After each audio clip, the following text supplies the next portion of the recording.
you need to do a deeper exercise. I think these are not something that can be dismissed with a light remark, which is often what happens. If somebody deserts you, you say, well, they've gone into the tumble wash, they will come out clean, and now they'll be pure as pure can be, etc. But those are not serious analytical statements. Now, this is probably a nature of Indian politics, a lot to do with the nature of Indian politics. We're so accustomed to being associated with power that a lot of people find it difficult to work themselves into politics without being in power, and therefore a lot of people leave. It happens two ways. I mean, I can't say that it happens to the same extent with other parties. I mean, it's happened in Telangana, for instance. BRS, everybody is moving out of BRS, coming to the Congress, and some of them have got elected. The same sort of thing happened in Bengal. In Bengal, when Mamta ji took over from the left parties, a lot of the cadres, left cadres, moved to TMC, etc. So it happens everywhere. It's probably the nature of Indian politics. I wish it wouldn't happen. I wish ideology would play a much stronger role in the lives of politicians who play important roles in different times, etc., etc. But I guess that self-interest and passion for being in power explained in many different ways, that if you're not in power, you can't do anything for your people, you can't exercise an important sense of direction and so on. So you take it as it comes. The important thing is, and I always tell people, ask me the question of why didn't you go? Why didn't I go? Why didn't I go? I mean, that's an answer, no? That's an answer to a lot of people who've gone.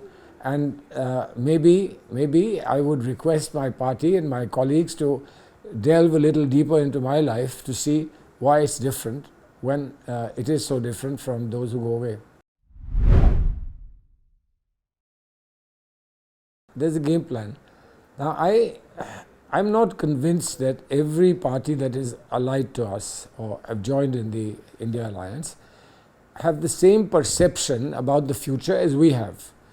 Our future perception is not that we are folding up, and like this is the shop closing sale, etc. It's not that. There's a very deep strategic thinking that today the greatest problem that we face as a country and as a system, and we as a party, that needs to be addressed, and that will not be addressed without give and take, without making some sacrifices on our ambition, on our aspirations, etc. But at each stage we'll have to think about what the next step is going to be. Now, the result of the INDI Alliance performance in this election would itself show us the direction and the manner in which we proceed further. But I can say with certain confidence that we in the Congress believe that we are here to stay, that we are not closing shop, that we are here to stay, and that out of this alliance, INDI Alliance, will emerge many possibilities in which over the years that come, depending on whether we are in government or we are not in government, a lot of critical, crucial decisions for the future will be taken. I think one important thing was a clear message of ideology, which has come. We used to give a lot of ideological messages that we borrowed from the past that were time tested, but obviously with fading memory, new generations coming in, they didn't cut as much ice as what we believe our manifesto today does. Our manifesto combines ideology with effective administration, with delivery that is long overdue. And that delivery is not out in the open. That delivery has a lot to do with our ideology. So the strengthening of ideology and delivery on the ground are the two things that we are going to do. And the strengthening of ideology is on different levels. I think it starts at the level of Mr. Rahul Gandhi's yatras, and it goes down to the village where we have taken our guarantee cards to show that there is a connect, a very special connect between the Congress and the voter. Now all this will finally throw up some result as far as the election is concerned, and then we move forward from that result.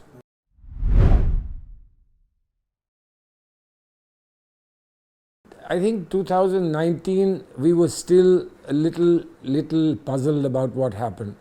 There are explanations. There is the explanation of Balakot, there are explanations of what happened with the attacks and our counter-attacks, etc., etc. Maybe true up to a certain level, may not be entirely true, and so on and so forth. But that's something that irked our soul enormously. It irked our soul enormously. And the result was seen by a lot of people as being hijacked by the emotional content of those attacks, etc., coming soon before the elections. So we had to move away from that. We had to get back to real, what Mr. Rahul Gandhi continues to speak of, real bread and butter issues. And this time, I believe, in years and years, the bread and butter issue is come out as starkly and as strictly and as clearly as anyone could have hoped. And I hope that this will have an impact on the results. Elections are not about one thing, never about one thing. Mr. Modi may think that it's all about one thing. Many things contribute to an election. And of course, you're right, perceptions is very important. Perception is also built by what you project, and the perception is also built by what people feel. Now, people on the ground feel tremendously let down by what is happening in the country today. Tremendously let down. And what we are trying to reach out to them in terms of deliverables is another thing that will impact perceptions. And this perception is ultimately a perception of who's a winner, who's a loser. Now, if we are able to carry a sustainable winner campaign all the way till the seventh phase of these elections, we are home and dry. If we don't, then of course we'll have to get back to the drawing boards. But I think the spirit in which people have taken this election, our workers have taken this election, despite the sacrifice of giving up seats which they would have fought if we didn't have an alliance, despite that sacrifice, the spirit is very high, is very energetic, is very effective, and we hope that it will deliver. To think that leaders just have supporters is not entirely true.